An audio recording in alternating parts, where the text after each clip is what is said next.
វានឹងប៉ះពាល់ខ្លាំងណាស់ដល់សេដ្ឋកិច្ចរបស់ថៃសេដ្ឋកិច្ចថៃវាមានពាក់ព័ន្ធជាមួយម៉ាឡេជាមួយហ្វីលីពីនជាមួយអង់គ្លេសបារាំងអីហ្នឹងជុំវិញពិភពលោកដូចតែខ្មែរអញ្ចឹងណាប៉ុន្តែប៉ះពាល់នេះគឺជាពិសេសអ្នកនៅតំបន់ព្រំដែនហើយដោយសារតែរឿងមានការវិភាគពីអ្នកជំនាញសេដ្ឋកិច្ចហ្នឹងបងប្អូនមានចាំទេកាលពីថ្ងៃទី25ខែមិថុនាអ្នកស្រីបៃថងឋាន26មិថុនាអ្នកស្រីបៃថងឋានចុះទៅដល់តំបន់សាកែវស្រះកែវណាបងប្អូនគាត់ចុះទៅសួរសុខទុក្ខប្រជាពលរដ្ឋនៅតំបន់នោះហើយប្រជាពលរដ្ឋថៃបានផ្ដល់យោបល់ឲ្យអ្នកស្រីបៃថងឋានប្រាប់ថាបិទព្រំដែននៅច្រកស្រះកែវនេះគឺប៉ះពាល់ដល់ប្រជាពលរដ្ឋមូលដ្ឋានមែនតើប្រជាពលរដ្ឋថៃហើយគឺគេនិយាយការពិតអញ្ចឹងហ្មងគេអត់មានខ្លាចនៅក្នុងការនិយាយខ្លាចគេចាប់ដាក់គុកដកសញ្ជាតិអីទេព្រោះអីគឺវាប៉ះពាល់អញ្ចឹងមែនខ្មែរយើងអត់សូវហ៊ាននិយាយទេប្រជាពលរដ្ឋណាដែលមានសារព័ត៌មានណាទៅសម្ភាសប្រជាពលរដ្ឋខ្មែរដើម្បីឲ្យបានដឹងថាការបិទហ្នឹងឥឡូវប៉ះពាល់ដល់ខ្ញុំខ្លាំងណាស់យើងចង់ឲ្យតែប្រជាពលរដ្ឋយើងនៅខ្លាំងថាថៃទេគឺថាជាអ្នកខាតជាអ្នកលងចង់ខ្មែរយើងអត់ខាតទេណាឯងបិទគឺយើងនៅតែមានអីហូបតែអាការពិតមិនមែនអញ្ចឹងទេបងប្អូនមកពីថៃមកកណោរកការងារអត់បានធ្វើអីបញ្ហាមកកណោក៏ដឹកណាតែអាព័ត៌មានអញ្ចឹងយើងអត់ហ៊ានផ្សាយទេដោយសារអីយើងខ្លាចយើងអន់បងប្អូនព័ត៌មានពិតអត់តាក់ទងរឿងអន់ទេរឿងអន់គឺរឿងដោះស្រាយបញ្ហាជាតិនឹងជាតិទេអារឿងប្រជាពលរដ្ឋខ្វះការងារធ្វើយើងដោះស្រាយអត់បានអានឹងគឺជារឿងបច្ចេកទេសដែលត្រូវដោះស្រាយឲ្យដើម្បីឲ្យដោះស្រាយបានតើប្រជាពលរដ្ឋអាចនិយាយបានហើយអ្នកដែលយកព័ត៌មានហ្នឹងមានភាពឯករាជ្យគ្រប់គ្រាន់ដើម្បីសម្ភាសប្រជាពលរដ្ឋហើយមិនខ្លាចគេដកអាជ្ញាប័ណ្ណហើយមិនខ្លាចគេចាប់ដាក់គុកអាហ្នឹងបានជាសម្លេងសម្រាប់អ្នកដែលគ្មានសម្លេងហើយបើយើងនាំគ្នាធ្វើព័ត៌មានពិធីសារចង់នរណាស្លាប់ក៏យើងនៅតែគិតថាគ្រាន់តែហេងសុយទៅសម្ភាសប្រជាពលរដ្ឋយកសារមកប្រាប់ថាតាំងពីថៃបិទមកដូចជាស្រួលជាងមុនអីចឹងទៀតផងក៏ថាបានដែរអាហ្នឹងជួនកាលវាមាននយោបាយប្រជាពិធចឹងដែរការពិតគឺវាអត់ចាំបាច់ផ្សាយក៏បានដែរតែពេលបិទច្រកព្រំដែនហើយគឺវាមានផលប៉ះពាល់ទាំងសងខាងបងប្អូនឥឡូវយើងមិនបាច់និយាយអីយើងនិយាយឲ្យខ្លីស្រួលស្ដាប់នៃសាមញ្ញបងប្អូនមានផ្ទះជាប់លបងគ្នាច្រកចេញចូលផ្ទះនេះគឺយើងត្រូវដើរមានទ្វារមួយយើងចេញចូលទៅធ្វើការរាល់ថ្ងៃទៅរៀនរាល់ថ្ងៃទៅអីរាល់ថ្ងៃអីហ្នឹងមានច្រកតែមួយហ្នឹងដែលយើងបើកជាច្រករួមហើយយើងចេញចូលទៅវិញទៅមកហើយស្រាប់តែពេលហើយយើងបិទទ្វារក្រាំងមកបិទទាំងអស់អញ្ចឹងទៅហើយយើងគិតថាអូខាងខ្ញុំអត់អីផងខាងនោះប៉ះពាល់ខ្លាំងព្រោះខាងខ្ញុំនេះចេញទៅទ្វារក្រោយបានបងប្អូនផ្ទះរបស់យើងមានទ្វារតែមួយហ្នឹងដែលយើងនាំគ្នាត្រួសត្រាយថាយើងនឹងចេញនឹងប្រើរួមគ្នាហើយដោយរលូនហើយមានសុវត្ថិភាពអត់មានបន្លាមានអីទេជាផ្លូវដើររាល់ថ្ងៃរាប់សិបឆ្នាំហើយហ្នឹងយើងនាំគ្នាស្វាំនៅផ្លូវហ្នឹងអស់ហើយហេតុអីបានជាយើងគិតថានៅខាងក្រោយដែលសិតតែព្រៃលហុងខ្វងបលាក្រាបអីហ្នឹងបលាអ៊ុយយ៉ាស់អីហ្នឹងហើយតែយើងគិតថាហ្នឹងជាផ្លូវដែលមានសុវត្ថិភាពសម្រាប់យើងទៅវិញហើយយើងគិតថាអត់អីទេទៅផ្លូវហ្នឹងក៏បានវាមិនមែនអញ្ចឹងទេគឺវាត្រូវតែប៉ះពាល់ហើយគាត់ថាយើងមិនបង្ហាញការពិតឥឡូវនៅពេលដែលបៃថងឋានចុះទៅខេត្តស្រះកែវថ្ងៃទី26ហ្នឹងប្រជាពលរដ្ឋលើកឡើងអំពីបញ្ហាមួយនៅតំបន់ហ្នឹងគឺគេថាអញ្ចេះ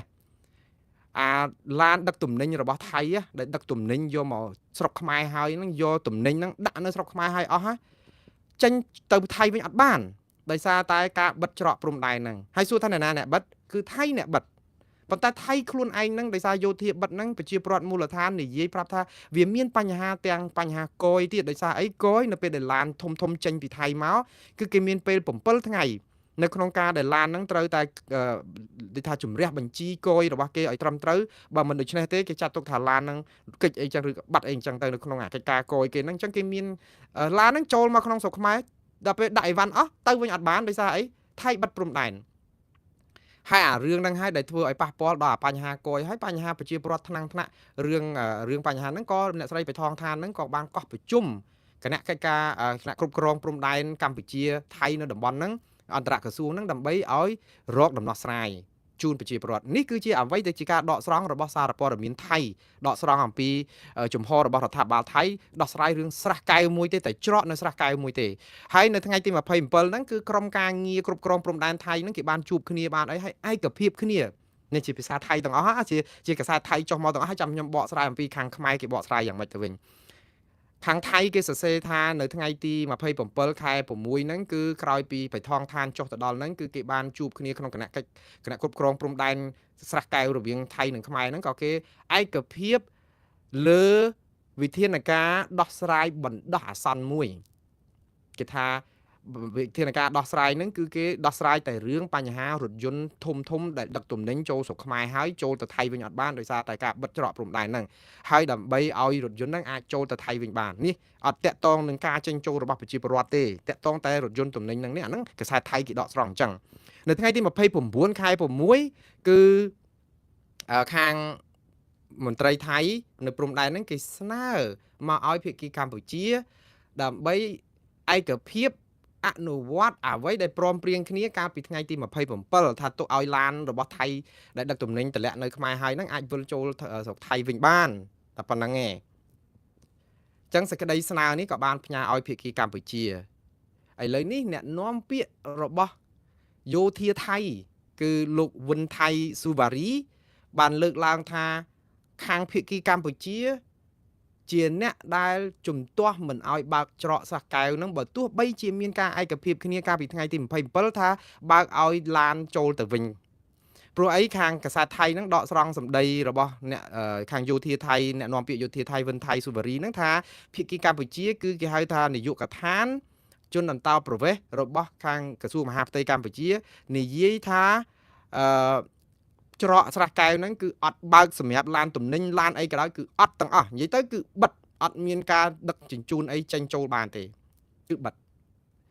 កាសែតថៃបានឱកាសនឹងភ្លាមគឺផ្សាយស្រោចនៅលើពិភពលោកថាកម្ពុជាខូចអត់ព្រមបើកតំបន់ស្រះកែវវិញនៅពេលដែលភាគីថៃគេចង់បើកឃើញសហគមន៍អន្តរជាតិគេស្ដាប់មកថាយើងខូចទេបងប្អូនក៏ប៉ុន្តែយើងបានសំណាងដែរដោយសារអីនៅក្នុង Facebook របស់លោកហ៊ុនម៉ាណែតគាត់មានសរសេរសារដែលសហព័ត៌មានថៃដកស្រង់យកទៅផ្សាយវិញខ្លះដែរហើយកន្លែងនេះ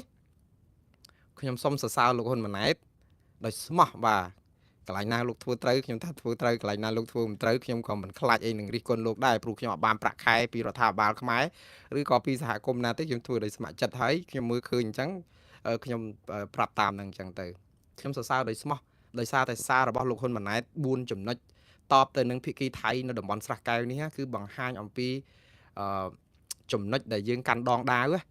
ហើយខ្ញុំចង់ឲ្យរក្សាចំណុចកាន់ដងដាវនឹងដដែលហើយកុំធ្វើអីប្រទេសផ្ដាស់ហុចដងដាវឲ្យគេវិញឥឡូវខ្ញុំនឹងជម្រាបជូនបងប្អូនថាលោកហ៊ុនម៉ាណែតកាន់ដងដាវយ៉ាងម៉េច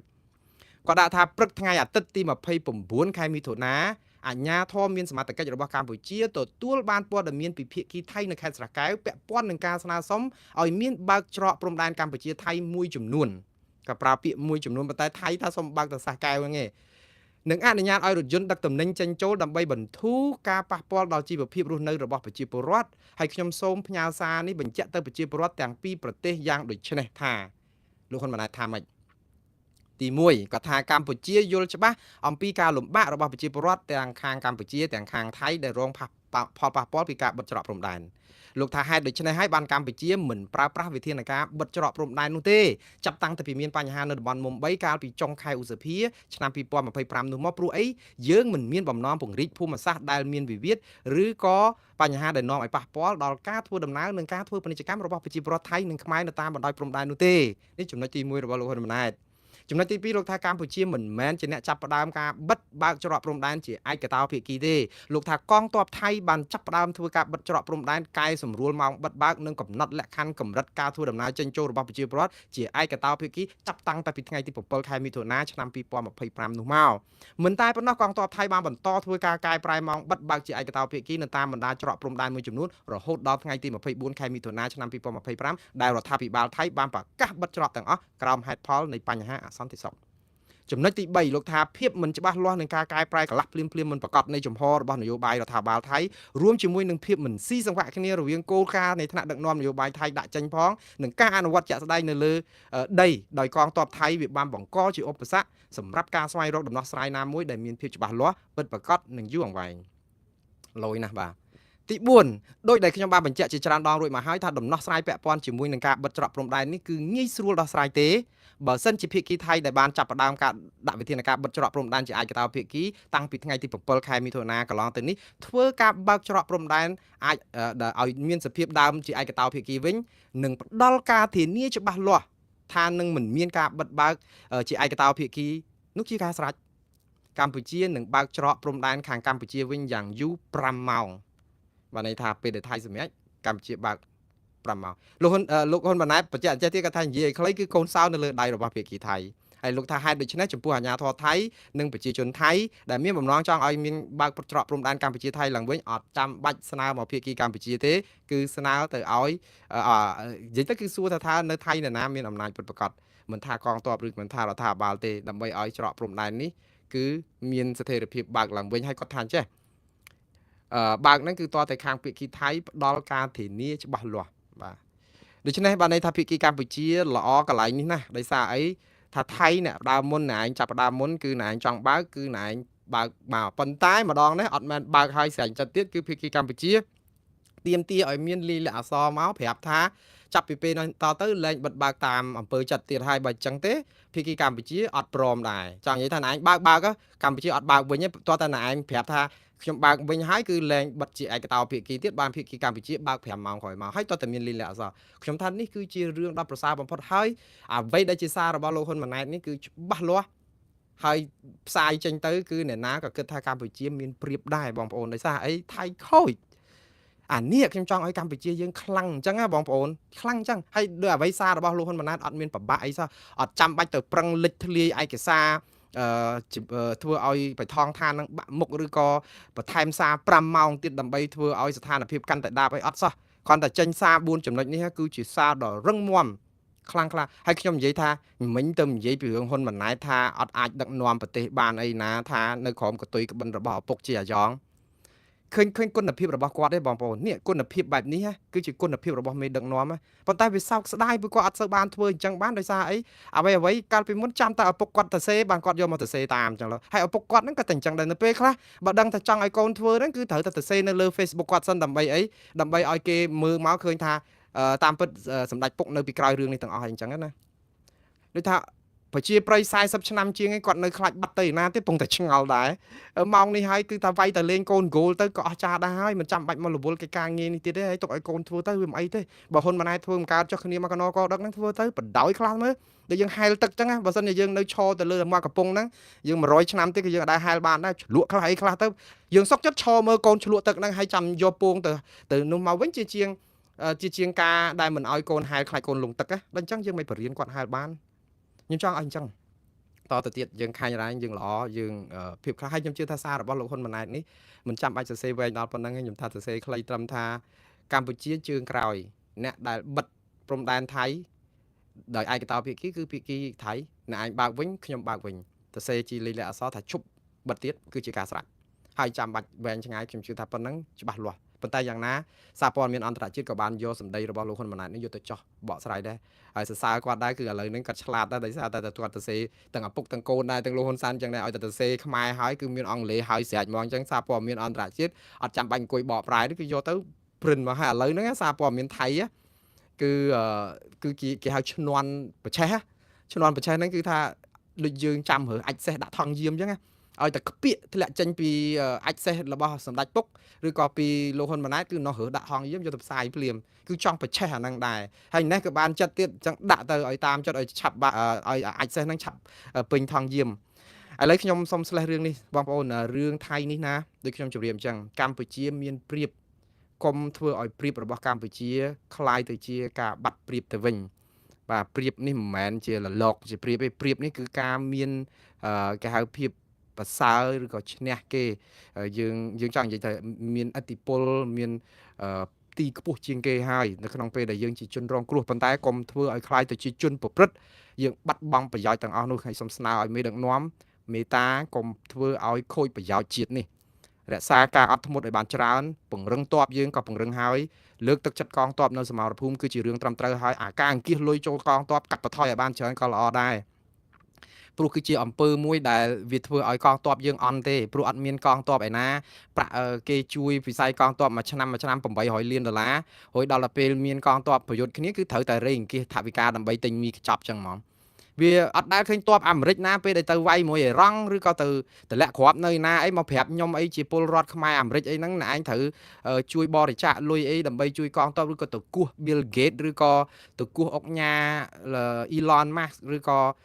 ៏អ្នកដែលមានឯណាដើម្បីចូលលុយជួយកងទ័ពសោះព្រោះអីស្ថាប័ននេះគឺជាស្ថាប័នដ៏ថ្លៃថ្នូរដ៏អស្ចារ្យវិសេសវិសាលណាស់ហើយដែលគួរតែមានថវិកាទ្រទ្រង់របស់ខ្លួនឯងរួចទៅហើយខ្ញុំមិនជំទាស់នៅក្នុងការរលុយដើម្បីជួយគាត់ទេជាសមានចិត្តរបស់បងប្អូនប្រជាពលរដ្ឋប៉ុន្តែក្នុងពេលហ្នឹងវាហាក់បីដូចជាយើងបង្ហាញថាយើងដូចជាខ្វះខាតអីក៏សម្បើមមិនហើយកងទ័ពយើងក៏ថាតែពេលមានការអីគឺត្រូវតែអង្គាសលុយអីចឹងហ្មងអញ្ចឹងលុយយើងពីមុនមកបើខ្វះនៅក្នុងវិស័យកងទ័ពហេតុអីក៏យើងមិនបន្ថែមថវិកាជួយកងទ័ពហ្នឹងលើសពី800 លានទៅជា1000 លានអីចឹងទៅហើយ តែពង្រឹងយ៉ាងម៉េចទៅតាហ៊ានខ្មោចតាហ៊ានស្អីមិនធ្វើការអីគ្រាន់តែមកស៊ីឈ្មោះស៊ីអីហ្នឹងគឺយើងជំរុះចោលយ៉ាងម៉េចកាត់បន្ថយដើម្បីសន្សំលុយហ្នឹងអីយ៉ាងម៉េចអាហ្នឹងគឺជាវិធានការដើម្បីពង្រឹងតែពេលយើងចាប់ផ្ដើមភ្លឹបឡើងឲ្យតែមានការអីយើងអង្គេះលុយគ្នាគេមើលមកហ្នឹងសហគមន៍អន្តរជាតិហ្នឹងគេចេះតែនឹកឃើញមើលមកយើងណាបងប្អូនគេថ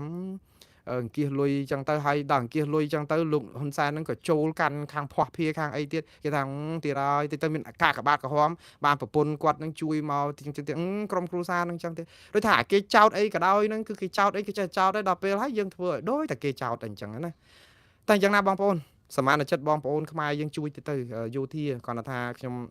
អ្វីដែលខ្ញុំនិយាយថាការរេអង្គាសអីហ្នឹងទៅពេលដែលមានបញ្ហាអីវាហាក់បីដូចជាបង្ហាញថាយើងនឹងវាដូចជាខ្វះខាតយើងបង្ហាញអំពីការចែករំលែកហ្នឹងល្អហើយបងប្អូនប៉ុន្តែវិស័យទ័ពគឺជាវិស័យដែលមានលុយកញ្ចប់ថវិការបស់ខ្លួនវាអត់ត្រូវការទៅថាពេលនេះទៅរកអង្គការនេះរកអង្គការនោះមកជួយអីចឹងទេប្រជាពលរដ្ឋចេះតែជួយហើយ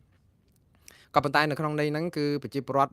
ឋចេះតែឆ្ងល់ដែរថាចោះលុយទៅណាអស់800លានអីចឹងណាយើងកុំឲ្យគេមានមន្ទិលអីចឹងប៉ុន្តែយ៉ាងណាក៏សូមសរសើរសមានចិត្តអង្គញ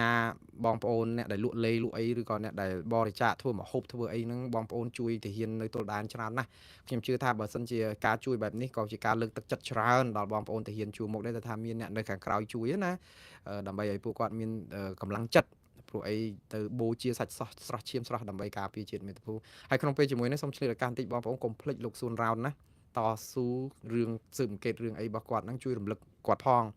ងជួយរំលឹករយុទ្ធធរជូនគាត់ផងបាទឥឡូវខ្ញុំសេះរឿងនេះនៅសល់10នាទីទៀតខ្ញុំនឹងបញ្យលបង្ហើយអំពីរឿងនៅអាមេរិកម្ដងបងប្អូនវែងបន្តិចសូមអធិស្ឋានដោយសារតែរឿងនេះគឺបងប្អូនខ្លះថាឥឡូវផ្សាយមួយថ្ងៃ3ពេលតែខ្ញុំផ្សាយមិនបានទេបងប្អូនតាមលទ្ធភាពជាក់ស្ដែងរឿងនៅអាមេរិកនេះបងប្អូនគឺជារឿងចាស់ទេមិនថ្មីទេគឺកើតឡើង2ថ្ងៃហើយតែខ្ញុំមិនទាន់មានពេលបញ្យលបងប្អូនប៉ុន្តែរឿងនេះខ្ញុំផ្ដល់ការវិភាគដើម្បីឲ្យយល់ថាហេតុអីបានយករឿងដែល2ថ្ងៃហើយមកនិយាយព្រោះព័ត៌មានវាត្រូវតែថ្មីបើឡើងថ្មីវាឡើងជាព័ត៌មានហ្នឹងមិនអញ្ចឹងហ៎ news must be new បើវាអត់ new ទេ is not news នឹងជាភាសាអង់គ្លេសគេនិយាយអញ្ចឹងថាព័ត៌មានវាត្រូវតែថ្មីបើអត់ថ្មីវាឡើងជាដំណឹងហើយវាជាដំណឹងប្អូនប៉ុន្តែអត់ប្អូនទេបងប្អូនរឿងនេះវានៅមានឥទ្ធិពលនៅឡើយលោកត្រាំបានទទួលជោគជ័យយ៉ាងត្រចះត្រចង់ឬក៏សម្បើមខ្លាំងណាស់ដោយសារអី2ថ្ងៃមុនគឺតុលាការកំពូលបានសម្រេចក្តីឲ្យលោកឈ្នះក្តីគឺសម្លេង6ទល់3បាទសាលាកំពូលហ្នឹងគឺមានចៅក្រមទាំងអស់9រូបអញ្ចឹងចៅក្រម6រូបគឺសម្រេចឲ្យលោកត្រាំឈ្នះក្តី3រូបជំទាស់តែយ៉ាងណាសាលដីកានេះចូលជាស្ថាពរហើយសម្រាប់ថាម៉េចគឺសម្រេចឲ្យលោកត្រាំអាចអនុវត្តគោលនយោបាយអីក៏ដោយរបស់គាត់របស់រដ្ឋាភិបាលហ្នឹងដោយអត់មានខាងតុលាការទប់គាត់បានទេទប់បាននៅក្នុងន័យអញ្ចេះតឡាការជាន់ទាបហ្នឹងពីរាល់ដងនៅពេលដែលលោកត្រាំចេញគោលនយោបាយដូចជាបង្កក់លុយដកលុយកាត់បុគ្គលិកឬក៏ដកលុយពី USAID ដកលុយពីអាស៊ីសេរី VOA ឬ USAGM RFE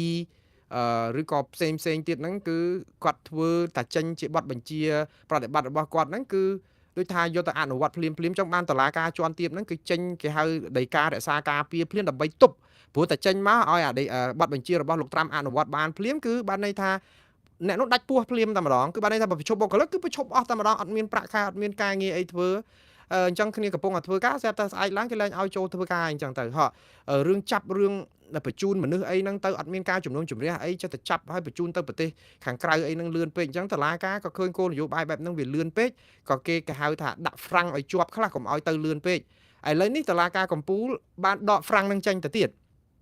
បានន័យថាតុលាការកំពូលនិយាយថារាល់បទបញ្ជារបស់លោកត្រាំដែលចេញពីថ្នាក់លើនេះគឺតុលាការជាន់ទាបមិនមានសិទ្ធិចេញដោយការរក្សាការពារលឿនពេកចឹងទេគឺបានន័យថាមិនចេញជាទៅស្វ័យប្រវត្តិចឹងទេទុកឲ្យរដ្ឋបាលនេះអនុវត្តគោលនយោបាយរបស់ខ្លួនដោយរលូនអត់មានការរារាំងអញ្ចឹងបានន័យថាម៉េចជីសេះលែកដៃហើយចាប់ពីម៉ោងនេះទៅគឺលោកត្រាំអាចអនុវត្តគោលនយោបាយរបស់គាត់ដោយអត់មានដីកាខ្ទាស់ពីតុលាការជាន់ទាបទេព្រោះតុលាការកំពូលសម្រេចដូច្នេះមានន័យយ៉ាងម៉េចបងប្អូនចំពោះរដ្ឋបាលលោកត្រាំនេះគឺជាជោគជ័យយ៉ាងត្រចះត្រចង់ព្រោះអ្វីដែលគាត់ចង់សម្រេចឧទាហរណ៍តែមានការតតាំងប្តឹងផ្ដាល់អីមកកណកដឹកហ្នឹងគឺវាអត់សូវមានទៀតទេដោយសារអីគឺបានន័យថាគាត់ដាក់អនុវត្តទៅអត់មានតុលាការប្រឈប់ពី3ខែអញ្ចឹងទៅធ្វើឲ្យរងចាំសេចក្តីសម្រេចតុលាការឧទ្ធរឬក៏អីកំពូលអីចឹងឥឡូវអត់ទេជិះដាក់ទៅវូហ្មងគឺអត់ហ្វ្រាំងចង់និយាយអត់ហ្វ្រាំងចុះទៅហើយ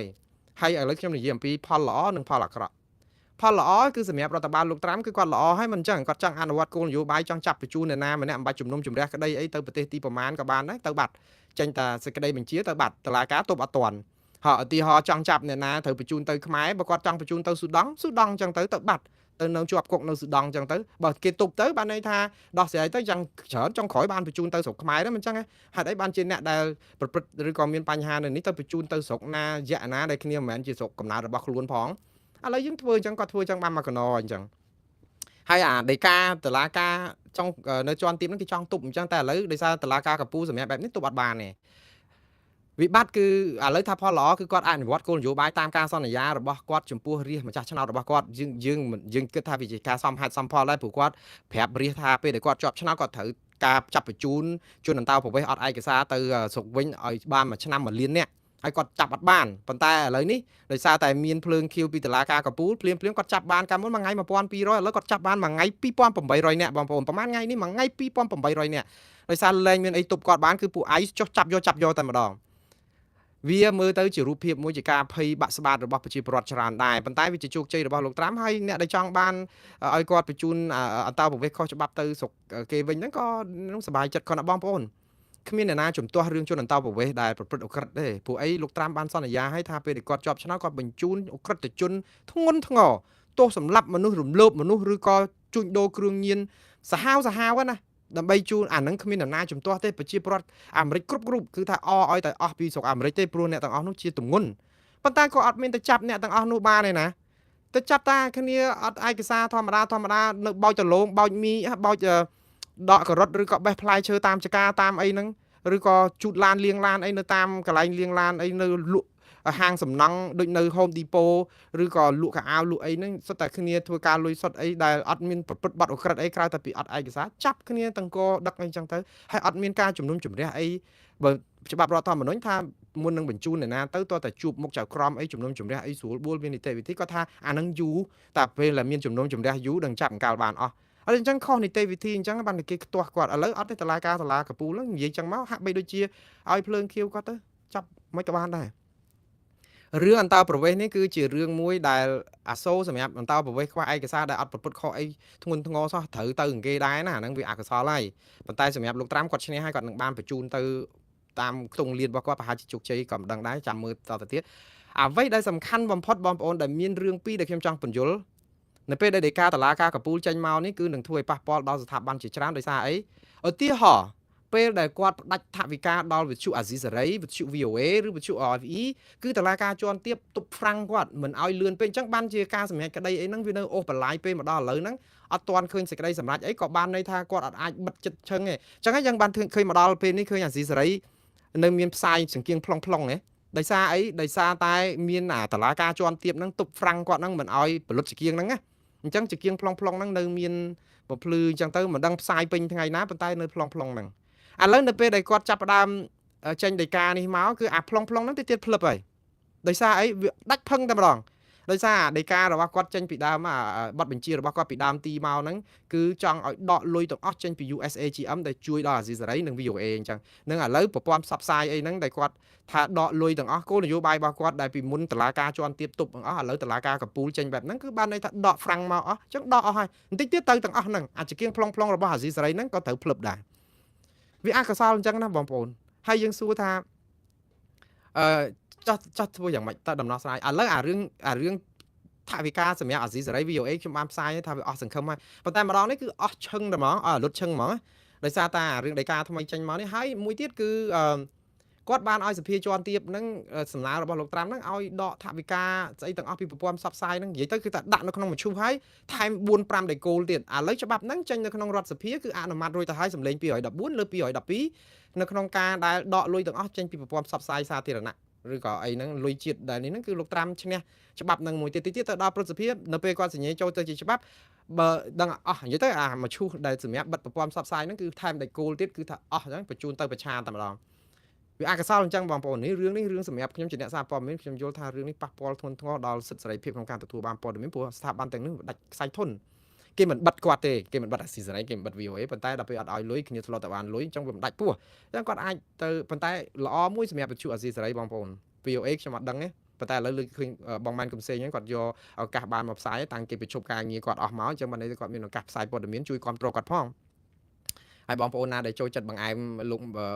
ខាងបងមែនកំសែងសូមអញ្ជើញជួយគ្រប់គ្រងគាត់ផងព្រោះគាត់ជួយបានច្រើនក្នុងព័ត៌មានមួយជ្រុងដែលខ្ញុំអត់សូវបានធ្វើអញ្ចឹងបងប្អូនដែលចូលចិត្តបង្អែមចាហួយបងប្អូនអញ្ជើញទៅភាសាចាហួយបងប្អូនណាចូលសង្ខ្យាមកសង្ខ្យាខ្ញុំបដាទៅបើណាយចាហួយមកសង្ខ្យាថ្ងៃណាចង់ទៅរកចាហួយវិលទៅវិលមកអត់អីទេព្រោះរបស់នេះសុទ្ធតែអត់អស់លុយទេបងប្អូនអត់ត្រូវការសម្រាប់ដូចចាហួយសង្ខ្យារបស់លោកសៀនសឺសមុទ្រផងគាត់ថាសាកចាហួយត្រូវចោលសង្ខ្យាសាកទាំងអស់វាខ្សោះថវិកាតើធ្វើយ៉ាងណាអីចឹងតែខ្ញុំអត់ចាំបាច់ខ្សោះថវិកាបងប្អូនអត់ត្រូវការបងលុយអីសោះអញ្ចឹងចង់បានចាហួយទៅភាសាទៅខាងលោកម៉ែនកំសែងចង់បានសង្ខ្យាអញ្ជើញមកខ្ញុំមកពេលណាក៏បានដែរបាទអញ្ចឹងយើងអាចទៅវិញទៅមកអញ្ចឹងខ្ញុំចង់និយាយថាលោកម៉ែនកំសែងក៏ធ្វើបានអាស៊ីសេរីអ្វីដែលល្អនៅពេលដែលចេញដីការបស់តុលាការកំពូលនៅពេលដែលចង្គៀងប្លង់នឹងបិទភ្លឹបគឺបងប្អូននឹងឃើញចង្គៀងថ្មីរបស់ពួកគាត់ហើយពួកគាត់អាចឡើងមកធ្វើអីបានហើយអញ្ចឹងដល់ឲ្យតែបិទឲ្យច្បាស់ខ្ញុំចឹងបានថាខ្ញុំថាបិទឲ្យច្បាស់ឲ្យពួកគាត់អាចនឹងឡើងមកធ្វើការអីផ្សព្វផ្សាយជារបៀបថ្មីមិនមែនអាស៊ីសេរីដដែលទេគាត់ថាក្រុមការងារបុគ្គលិកអាស៊ីសេរីចាស់គាត់ចេះតែឡើងមកធ្វើព័ត៌មានប៉ុន្តែលែងមានប្រាក់ខែបងប្អូនតែគាត់ធ្វើបានប៉ុណ្ណាមានប្រាក់ចំណូលជំនួយអីពីណាជួយឲ្យគាត់ធ្វើបានអាហ្នឹងយើងចាំមើលតទៅទៀតទៅប៉ុន្តែខ្ញុំជឿថាពួកគាត់បើអស់លុយហ្មងប្រហែលជាចាប់ផ្ដើមលឿនណាស់តែពេលលុតអាចង្គៀងហ្នឹងទៅគាត់ចាប់ផ្ដើមរអីមកជាទីបំភ្លឺដើម្បីផ្សាយព័ត៌មានខ្ញុំជឿថាអត់ផ្សាយព័ត៌មានប្រហែលប្រហែលហើយតាំងពីខែ3 4 5 6 4 5 6អូជាង2ខែជិត3ខែបងប្អូនមិនលេងសើចទេយើងធ្លាប់តែធ្វើព័ត៌មានអត់ផ្សាយនេះងាប់ហើយដូចយើងភាសាបារីអញ្ចឹងណាជូរមាត់ណាឥឡូវបន្តទៀតរឿងទី2ដែលប៉ះពាល់ធ្ងន់បំផុតគឺបងប្អូនដឹងរឿងអីហ៎លោកត្រាំបានចេញប័ណ្ណបញ្ជាមួយតាក់ទងនឹងសិទ្ធិស្របច្បាប់របស់ប្រជាពលរដ្ឋនៅសហរដ្ឋអាមេរិកឬក៏អ្នកដែលនៅសហរដ្ឋអាមេរិកក្នុងការទទួលបានសញ្ជាតិដោយស្វ័យប្រវត្តិបើយើងកើតនៅលើទឹកដីអាមេរិកក៏ប៉ុន្តែលោកត្រាំគាត់ជំទាស់ដាច់ខាតថាអ្នកដែលកើតនៅលើទឹកដីអាមេរិកអត់អាចបានសញ្ជាតិបានដោយស្វ័យប្រវត្តិទេបើសិនជាអ្នកនោះឯងជាកូនដែលកើតជាធម្មតាជាជនអន្តោប្រវេសន៍ខ្វះឯកសារអានេះគឺជាការកំណត់ច្បាប់ថ្មីរបស់លោកត្រាំជាបទបញ្ជាថ្មីដែលផ្ទុយពីរដ្ឋធម្មនុញ្ញរបស់សហរដ្ឋអាមេរិករដ្ឋធម្មនុញ្ញសហរដ្ឋអាមេរិកនៅក្នុងវិសោធនកម្មលើកទី14ចែងថារាល់ទារកដែលកើតនៅលើទឹកដីអាមេរិកមិនចំពោះថាជាទារករបស់ជនអន្តោប្រវេសន៍មានឯកសារគ្មានឯកសារអីក៏ដោយនិយាយទៅអ្នកណាក៏ដោយឲ្យតែកើតលើទឹកដីអាមេរិកគឺបានសញ្ជាតិអាមេរិកដោយស្វ័យប្រវត្តិកើតមកគឺបានសញ្ជាតិអាមេរិកតែម្ដងទោះម៉ែឪមិនមែនជាអ្នកដែលមានឯកសារត្រឹមត្រូវក៏ជាមានសញ្ជាតិប៉ុន្តែបទបញ្ជារបស់លោកត្រាំហ្នឹងគឺបានន័យថាទាត់ចោលរដ្ឋធម្មនុញ្ញសហរដ្ឋអាមេរិកហ្នឹងគឺចេញបទបញ្ជាថ្មីគឺចាប់ពីពេលនេះតទៅគឺអ្នកណាដែលកើតនៅអាមេរិកបើម៉ែឪអត់មានឯកសារគឺកូនហ្នឹងគឺក៏អត់ឯកសារដែរអត់មានសញ្ជាតិបានទេហើយរឿងនេះគឺវាប៉ះពាល់ដល់ជនអន្តោប្រវេសន៍រាប់លានអ្នកហើយមានការជំទាស់ចឹងបានតុលាការជាន់ទាបគឺគេជំទាស់រឿងហ្នឹងប៉ុន្តែនៅពេលដែលមានសេចក្តីសម្រេចរបស់តុលាការកំពូលនេះតុលាការកំពូលអត់បានសម្រេចទៅលើរឿងសិទ្ធិទទួលបានសញ្ជាតិពីកំណើតនេះនៅឡើយទេគ្រាន់តែថាដីកានៃបទបញ្ជារបស់គាត់នៅក្នុងការ